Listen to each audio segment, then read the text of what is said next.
जय गुरु way to सत्संग YouTube channel को समस्त को स्वागत। आज आम कथा हवा श्री श्री ठाकुर अनुकूल चंद्रंकर मंतव्य विवाह विषय रे। सुविवाह कौन कुविवाह कौन तार विषय आज भिडियोटी हवाकू जाउछि। ध्यानपूर्वक शुणन्तु, यह जीवन पाई बहुत उपयोगी। मानर वर्धन रे विवाहर स्थान। मानरे ही जदि समृद्ध हेबाकू चाह तेबे सदृश घरे विवाह कर। विवाह भिन्न गोत्र रे पूर्वपुरुषंक समस्त खतियान जानी शुणी तार संगति कर। कुविवाह कौन? जो विवाह रे कुलमर्यादा अपघात दृष्ट हुए ता पैशाचिक ओ व्याभिचार दृष्ट बा कुविवाह। आउ जोथिरे कुलमर्यादा उच्छल और उन्नतिप्रसू होई उठे ता शुभप्रसू और मंगल प्रसन्न माने सुविवाह। प्रथमे आमे सुविवाह विषय रे संपूर्ण भाव रे कथा हवा, तापरे कुविवाह विषय रे कथा हवा। काहाको कुविवाह कुहा जाए तो जानी गले, किंतु कुविवाह कले कौन कौन सब परिणति आसे ता विषय रे मध्य आमे शेष रे कथा हवा। भिडियोटी को संपूर्ण देखंतु, चैनल को सब्सक्राइब करंतु एवं अन्य माननको ए भिडियोटी शेयर करंतु। यह बहुत गुरुत्वपूर्ण एवं जीवन रे परिवर्तन आनी देई पारे। सुफल प्राप्ति रे माटी ओ बीज।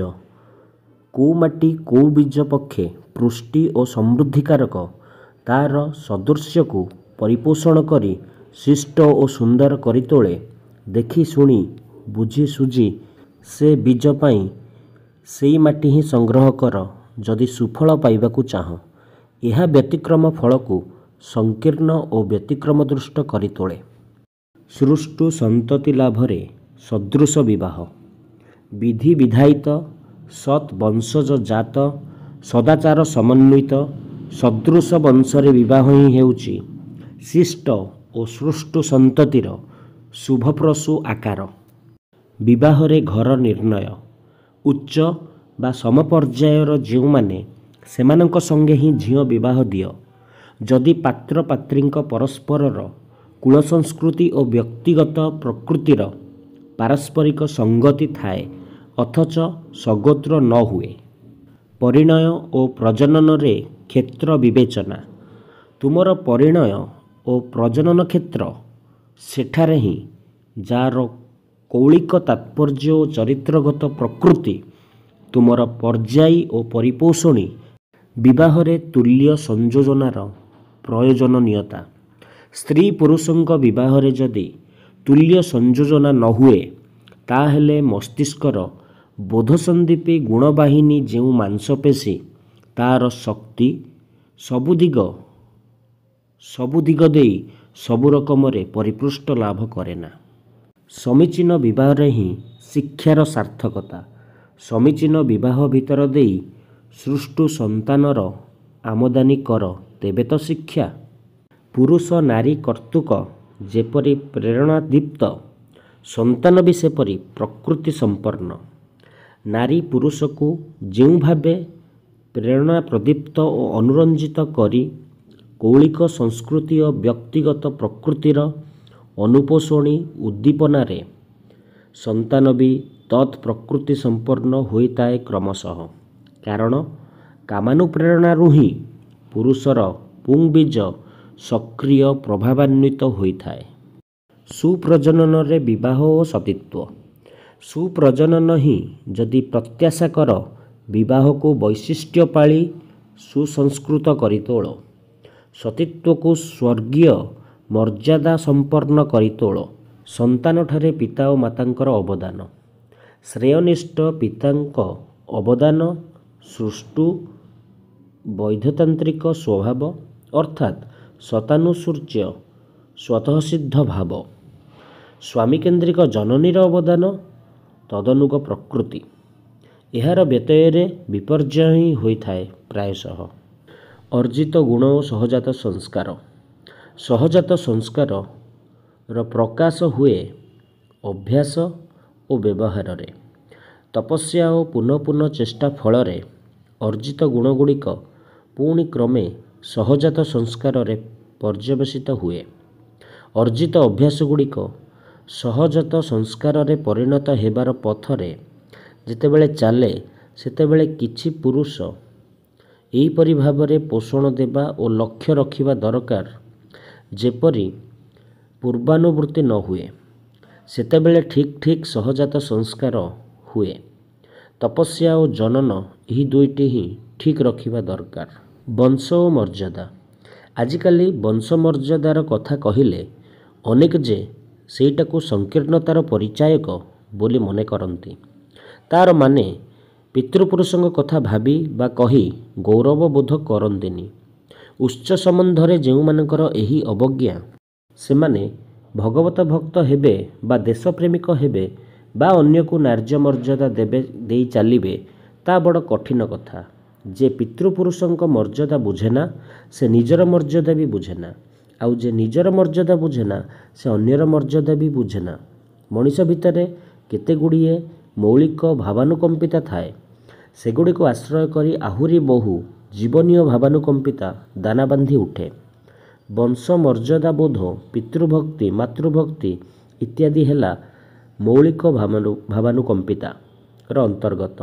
ଏଗୁଡ଼ିକ ଖତମ ହୋଇଗଲେ ଅନ୍ୟ ସଦ୍ଗୁଣଗୁଡ଼ିକ ଠିଆ ହେବେ କାହା ଉପରେ?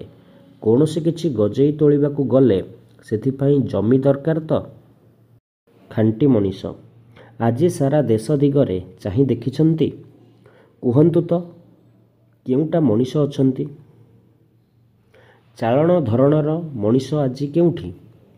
ଜଣେ ରବୀନ୍ଦ୍ରନାଥଙ୍କ ତିରୋଧାନ ହୋଇଛି, କିନ୍ତୁ ସେହି ଧରଣର କିମ୍ବା ତା ପାଖାପାଖି ପ୍ରତିଭା କ'ଣ ଦେଶରେ ଆଉ ଜଣେ ଦେଖାଯାଉଛନ୍ତି? ଏହି ସମସ୍ୟାର ସମାଧାନ ପାଇଁ ଆଦର୍ଶ, ସବର୍ଣ୍ଣ ଓ ଅନୁଲୋମ ବିବାହର ପ୍ରବର୍ତ୍ତନ କରିବାକୁ ହେବ।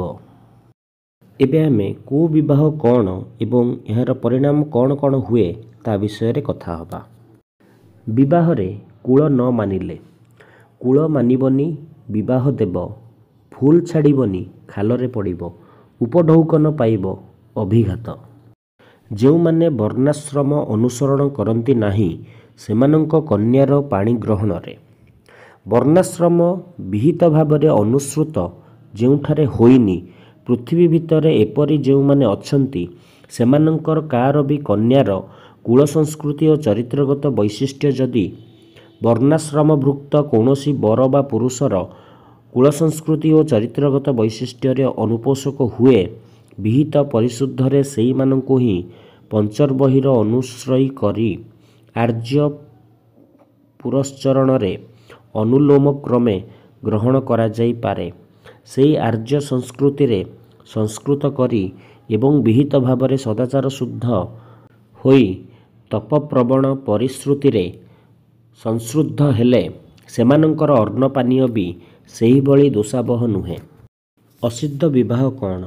ଆଦର୍ଶ, ଧର୍ମ, କୃଷ୍ଟି, ବର୍ଣ୍ଣ, କୁଳ ଓ ଆଚାରର ସହିତ ସଙ୍ଗତିବିହୀନ ଯେଉଁ ବିବାହ, ସେହି ବିବାହ ହିଁ ଅସିଦ୍ଧ। 12ଚାରିବତ୍। ଆଉ ଅସିଦ୍ଧ ବିବାହ ଚିରଦିନ ହିଁ ଅପଧ୍ୱଂସୀ। ତେଣୁ ତା ନିନ୍ଦନୀୟ, ପାତିତ୍ୟଜନକ, ବିଶେଷତଃ ଝିଅମାନଙ୍କର ପକ୍ଷେ। ବ୍ୟତିକ୍ରମୀ ବିବାହର ଭୟାବହ ପରିଣାମ। ବୈଧି ଶାଶ୍ୱତ ପରିଚର୍ଯ୍ୟା। ବର୍ଣ୍ଣ ଓ ବିବାହରେ ବ୍ୟତିକ୍ରମ ଯେଉଁଠି ଘଟିବ, ତୁମର ପରିବାର, ତୁମର ସମାଜ, ତୁମର ଦେଶର ପ୍ରତି ପ୍ରତ୍ୟେକେ ସେତେ ହିଁ ଜୀବନ୍ତ ମରଣରେ ଆତ୍ମସମର୍ପଣ କରୁଥିବେ। ଆପଦ ସମୟରେ ଦେଖିବାକୁ ପାଇବ, ଲୋକ ଅଛନ୍ତି, କିନ୍ତୁ କେହି ନାହିଁ କାହାକୁ ବଞ୍ଚାଇବାକୁ। ସ୍ୱଗୋତ୍ରୀୟ ବିବାହରେ ସୁଜାତକର ସମ୍ଭାବନା ସୁଦୂର ପରାହତ। ବିପ୍ର ବା ବିପ୍ରବର୍ଗ ହିଁ ହେଉ, କ୍ଷତ୍ରିୟ ବା କ୍ଷତ୍ରିୟ ବର୍ଗ ହିଁ ହେଉ, ବୈଶ୍ୟ ବା ବୈଶ୍ୟବର୍ଗର ହିଁ ହେଉ, ବା ଯେ କେହି ହିଁ ହେଉ, କାହାର ବି ନିଜର ବର୍ଣ୍ଣ ବା ବର୍ଗ ଭିତରେ ସଗୋତ୍ର ବିବାହ ହେବା ଠିକ୍ ନୁହେଁ। କାରଣ ସେଥିରେ ସମଜାତୀୟ ରକ୍ତର ସମ୍ମିଶ୍ରଣରେ ସୁଜାତକ ସମ୍ଭବ ହେବା ସୁକଠିନ ହିଁ ହୋଇଥାଏ। ଚାରିତ୍ରିକ ଲେଖା ହିଁ କୁଳକୃଷ୍ଟିର ବିକୃତି ଓ ସାମଞ୍ଜସ୍ୟ ସୂଚିତ କରେ। କୂଳକୃଷ୍ଟିରେ ବିପର୍ଯ୍ୟୟ ବିକୃତି ବା ସୃଷ୍ଟୁ ସାମଞ୍ଜସ୍ୟ କେଉଁଠି କେତେ ଦୂର ତାର ନିଦର୍ଶନ ହେଉଛି ଚାରିତ୍ରିକ ଲେଖା ଭିତରେ କାହାର କେତେ ଦୂର ନମନୀୟତା ବା ଅନମନୀୟତା, ସୃଷ୍ଟୁ ସାମଞ୍ଜସ୍ୟ ବା ଅସାମଞ୍ଜସ୍ୟ ବିଦ୍ୟମାନ। ଜାତକର୍ମରେ ପରିପୋଷକ ନୂତନ ରକ୍ତର ସମ୍ମିଶ୍ରଣ ହିଁ ଶ୍ରେୟ। ପ୍ରତିଲୋମ ଜାତକମାନଙ୍କର ସଂଶୋଧନୀ ଉପାୟ। ତପସ୍ୟା ଓ ବୀଜୋତ୍କର୍ଷରେ ମଣିଷର ପାତିତ୍ୟର ନିରସନ ହୋଇପାରେ। ଏପରିକି ମୋର ମନେହୁଏ ପ୍ରତିଲୋମ ଜାତକମାନଙ୍କର ବି ଧୀରେ ଧୀରେ ତପସ୍ୟା ଓ ବୀଜୋତ୍କର୍ଷର ଭିତର ଦେଇ କିଛି କିଛି ସଂଶୋଧନ ହୋଇପାରେ। ପ୍ରତିଲୋମଜ ଝିଅମାନଙ୍କର ଉଚ୍ଚ ବଂଶରେ ବିବାହ ଯଦି ହୁଏ ଏବଂ ସ୍ୱାମୀ ଉପରେ ଟାଣ ଯଦି ରହେ ତାହେଲେ ଅନେକ କାମ ହୁଏ। କିନ୍ତୁ ପ୍ରତିଲୋମ ପୁରୁଷ ଜାତକର ପରିବର୍ତ୍ତନ ପାଇଁ ଦରକାର ତାର ନିଜର କଠୋର ତପସ୍ୟା। ଅପକୃଷ୍ଟା ଜଣେ ସ୍ତ୍ରୀ ସେ ଯଦି ଉତ୍କୃଷ୍ଟକୁ ଭଜନା କରେ ଦେଖାଯିବ ତାର ବିହ୍ୱଳତା ବଦଳି ଯାଇଛି। ସେ ଆଉ ଇଲ୍ଲତ ଅବଦାସ୍ତ କରୁନି, ଏକଦମ ନିଆଁ ହୋଇଯାଏ। ଆଉ ଗୋଟେ ଧରନ୍ତୁ ଯେଉଁ ଗାଈ ଦୁଧ କମ୍ ଦିଏ ଭଲ ଦୁଧୁଆଳି ଗାଈର ପିଲା ଦେଇ ତାର ଗର୍ଭଧାନ କରାଇଲେ ତାର ଦୁଧର ପରିମାଣ ବଢ଼ିଥାଏ। ଏଇଟା ଆମମାନଙ୍କର ଦେଖା ଅଛି। ଏଇ ଯେଉଁ ଦୁଧଟା ବଢ଼ିଲା ତାର କାରଣ ସେଇ ଯେଉଁ ବୀଜ ପଡ଼ିଲା ତାକୁ ପୋଷଣ ଦେବାକୁ ଯାଇ ତାର ସମଗ୍ର ଦେହ ବିଧାନରେ ଏତେଦୂର ପରିବର୍ତ୍ତନ ଆସିଲା। ଏତେଦୂର ବୈଧାନିକ ପରିବର୍ତ୍ତନ ଯଦି ନ ହୁଏ ତେବେ ଦୁଧ ବଢ଼ିଲା କିପରି? ପୁଣି ଧରନ୍ତୁ ଜଣେ ବ୍ରାହ୍ମଣ ସଙ୍ଗେ ଜଣେ ବୈଶ୍ୟର ଯୌନ ମିଳନ ହେଲା। ସେଠାରେ କିନ୍ତୁ ତାର ପେଟରେ ସନ୍ତାନକୁ ନର୍ଚର ବା ପୋଷଣ ଦେବାକୁ ଯାଇ ତାର ଦେହ ବିଧାନରେ ପରିବର୍ତ୍ତନ ଆସିବ। ସେଇ ବୀଜ ହିଁ ଯେପରି ତାକୁ ଟାଣି ଲମ୍ବା କରିଦେବ। ଭଲ ମଣିଷର ଅଭାବକୁ ଦୂର କରିବାକୁ ହେବ। ସେଥିପାଇଁ ଅନେକ କିଛି ଦରକାର। ପୁରୁଷକୁ ସୁନିଷ୍ଠ ଓ ସୁନିୟନ୍ତ୍ରିତ ହେବାକୁ ହେବ। ମୁଁ ନାରୀର ନୀତି ଓ ଛଡ଼ା ମଧ୍ୟରେ ଯେପରି ଯେଉଁ କହିଛି ଝିଅମାନଙ୍କୁ ବିବାହ ଆଗରୁ ବାପଘରେ ପିଲାଦିନରୁ ସେଇ ଭାବରେ ଚାଲିବାରେ ଅଭ୍ୟସ୍ତ କରି ତୋଳିବାକୁ ହେବ। ବିବାହ ଖୁବ୍ ହିସାବ କରି ଦେବାକୁ ହେବ। ସ୍ୱାମୀ ସ୍ତ୍ରୀ ଓ ପରିବାରର ଅନ୍ୟ ସମସ୍ତଙ୍କ ଚାଲିଚଳନ ଏପରି ହେବା ଦରକାର ଯେପରି ଗଭୀର ଭଲ ପାଇବା, ମିଳାମିଶା, ଶାନ୍ତି, ଉନ୍ନତି ଓ ଆନନ୍ଦର ପରିବେଶ ସଂସାରରେ ସ୍ୱତଃ ହୋଇ ଉଠେ। ତା ଛଡ଼ା ଦାମ୍ପତ୍ୟ ଜୀବନରେ ଯୌନ ମିଳନ ଏପରି ଭାବରେ ହେବା ଉଚିତ ଯେପରି ଉନ୍ନତ ଆତ୍ମାର ଆଗମନ ସମ୍ଭବ ହୋଇପାରେ।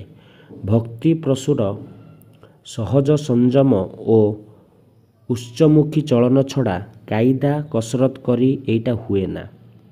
ଯାହା ହେଉ ଜନ୍ମ ପରେ ପୁଣି ପିଲାମାନଙ୍କୁ ଆଚାର ବ୍ୟବହାର, ଶିକ୍ଷା ଦୀକ୍ଷା, ସଙ୍ଗ, ଶରୀର ମନର ପୋଷଣ, ସଦଭ୍ୟାସ ଗଠନ ଇତ୍ୟାଦି ଦିଗରେ ନଜର ଦେବାକୁ ହେବ।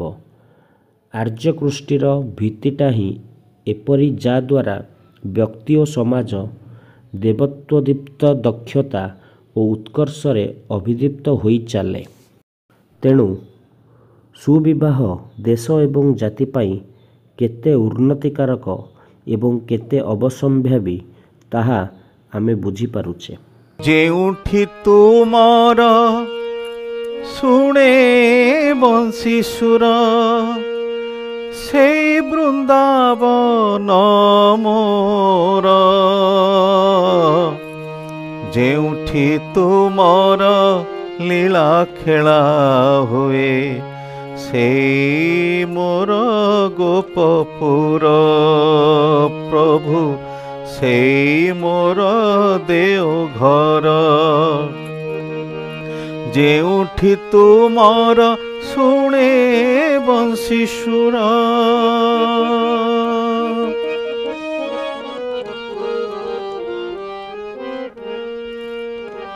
ଯେଉଁଠି ମେଲିଛ ନାମର ପସରା ଭକତେ ହୁଅନ୍ତି ନାମେ ଆତ୍ମହରା। ଯେଉଁଠି ମେଲିଛ ନାମର ପସରା ଭକତେ ହୁଅନ୍ତି ନାମେ ଆତ୍ମହରା। ଯେଉଁଠି ଚାଲିଛି ପିତା ପୁତ୍ର ଲୀଳା, ଭକ୍ତ ଭଗବାନ ଅପରୂପ ଖେଳା। ଯେଉଁଠାରେ ନିତ୍ୟ ରାସ ଲାଗୁଥାଇ, ଭକ୍ତ ବ୍ରଜେଶ୍ୱର ମିଳନ ହୁଅଇ।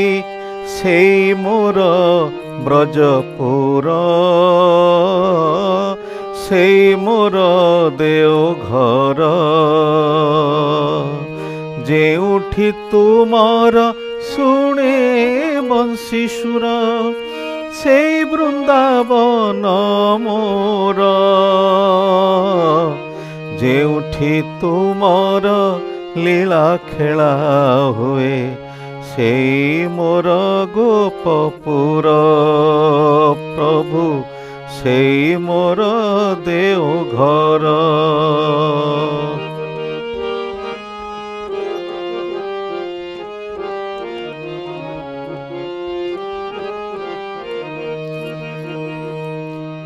ଯେଉଁଠି ଜୀବନେ କଦମ୍ବ ଫୁଟଇ, ଦାରୁଆର ଜଳ ଉତ୍ତଳା ହୁଅଇ।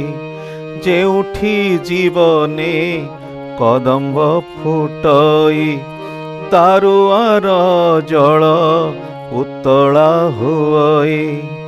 ଯେଉଁଠାରେ ମିଳେ ଆଚାର୍ଯ୍ୟ ଦର୍ଶନ, ପୁଲକିତ ହୁଏ ତନୁ ମନ ପ୍ରାଣ। ସଂସାର ସାର ହୁଏ ଯାହା ବିନା, ସବୁରି ଧାରକ ପ୍ରଭୁ ଏକା ସିନା। ସେ ମୋ ମଥୁରା ପୁର, ସେ ମୋର ଦେଓଘର। ଯେଉଁଠି ତୁମର ଶୁଣେ ବଂଶୀ ସୁର, ସେଇ ବୃନ୍ଦାବନ ମୋର। ଯେଉଁଠି ତୁମର ଲୀଳା ଖେଳା ହୁଏ, ସେଇ ମୋର ଗୋପପୁର। ପ୍ରଭୁ ସେଇ ମୋର ଗୋପପୁର। ପ୍ରଭୁ ସେଇ ମୋର ଦେଓଘର।